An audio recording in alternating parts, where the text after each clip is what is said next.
Hey guys, Dave here with Wicked Tanks. Today we're going to be going through a tutorial on how to make a brine shrimp hatchery. So follow along with us and let's get started. Alright guys, the first thing we're going to take a look at is our parts list. So this should be the list of everything that we're going to need for this build. Some things you're going to recognize, some things you won't, so we'll go over them. We've got just a regular pair of scissors, some regular airline tubing. If you can find rigid airline tubing, that would work great, but if not, anything you can find that'll work will be fine. If you don't have anything, this as an example is a metal straw. Even if you don't have it, just using the regular airline tubing will work. We got a syringe that we're going to use for extracting the brine shrimp once they're hatched. Tablespoon, quarter of a teaspoon. Brine shrimp, that's going to be the most important part here. You're going to want to get the highest quality that you can afford. This is kosher salt. The important thing with this is that it doesn't contain iodine. Baking soda, your 2-liter bottle, which is your main hatchery, and I'm using a vase here, but what you're going to want is something that you can support the 2-liter bottle with when it's turned upside down. You'll see more about that here coming up.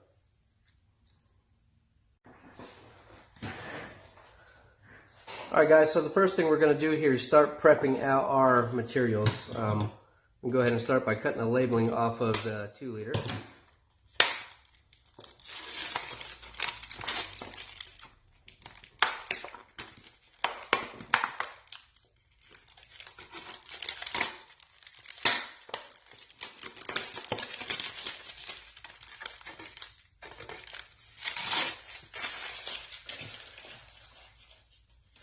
Go ahead and put that aside.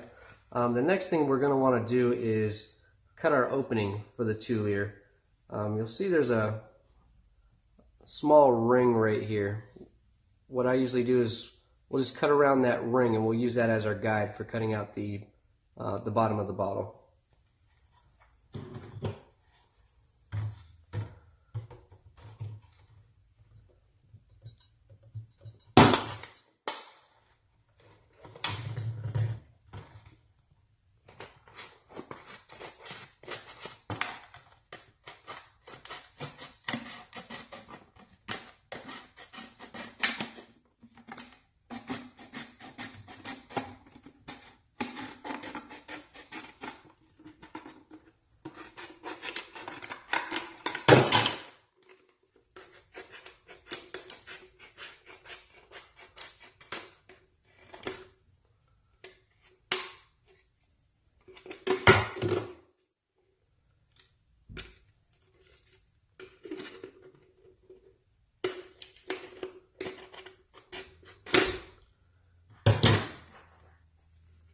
Alright, at this point, if you haven't done so already, you can take this opportunity to clean out the bottle really good. Make sure everything is washed out. This will also be a good chance for me to show you kind of how things go together with the vase. You'll see now that we've cut off the bottom, you're going to kind of need something to support the 2-liter.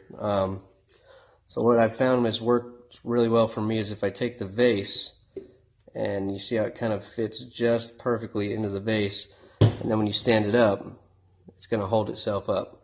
There's going to be some water weight in the 2-liter, so it's going to hold it firmly into the vase. Okay, setting that aside for now, what we're going to want to do next is measure out some airline tubing. Really just whatever you think is going to work for getting back to your air pump. And for me, about 4 feet of airline tubing is going to be the ticket.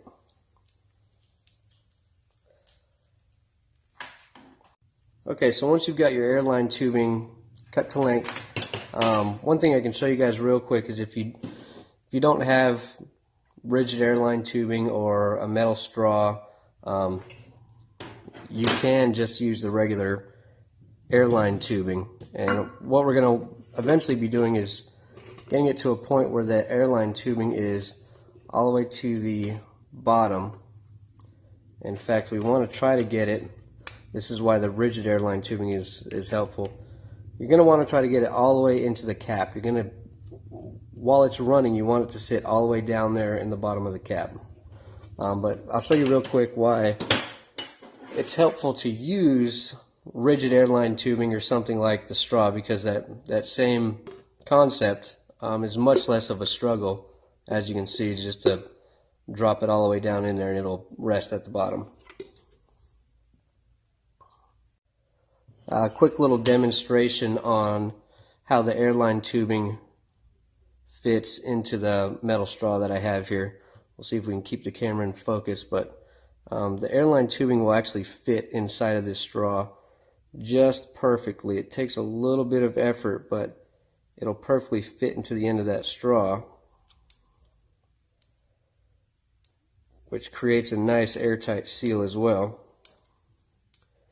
And then you'll see that once we have this hooked up together, setting it into the 2 liter is a piece of cake.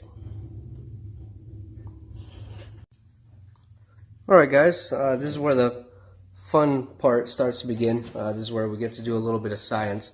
What we're going to want to do is fill up the 2 liter bottle with 1 liter of water. So you can comfortably say an estimation is going to be fine here. You're going to want to fill that bottle up about halfway. That'll give you 1 liter of water.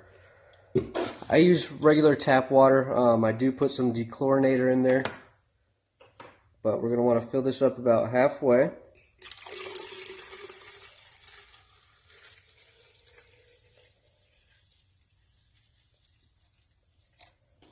And once you're about halfway, we're going to want to add 1 tablespoon of kosher salt. I think the recipe actually calls for Epsom salt, so if you have that available, go ahead and use that. Again, the important thing with there is that it doesn't contain iodine.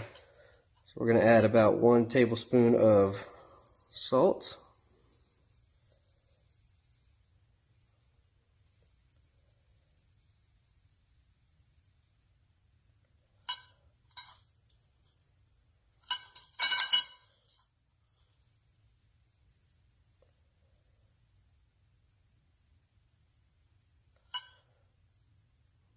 There we go.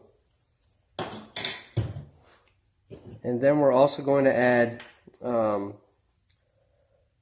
1/4 tablespoon of baking soda. What this is going to do is raise the pH. I think the pH for this kit should be about 8.0.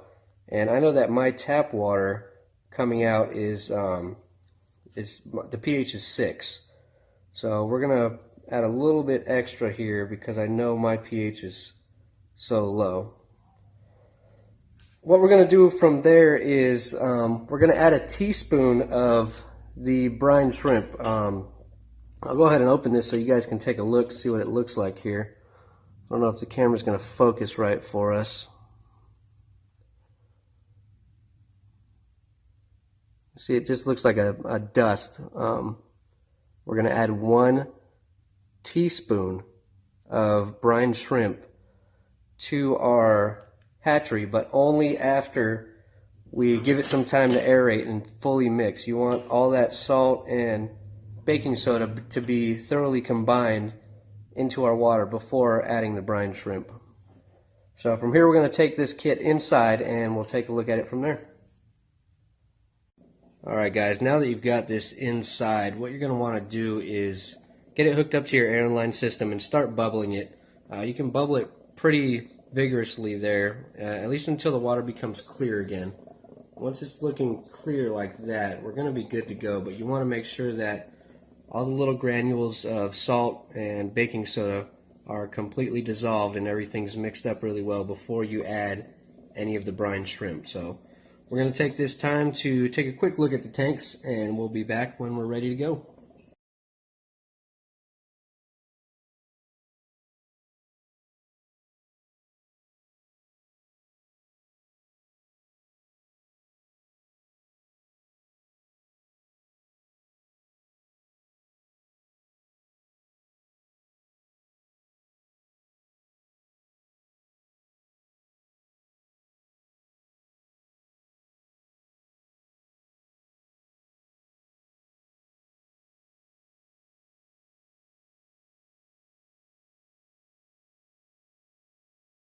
Alright guys, once everything's mixed in really good, you feel like your water's come up to temperature, room temperature at least, it's time to add the brine shrimp themselves. The recipe calls for 1 teaspoon, and what I've got here is a 1/4 teaspoon that we were using from the baking soda, so I'm just going to use that times 4, and I'll try to do this one-handed, so we'll see if we wind up spilling any brine shrimp eggs.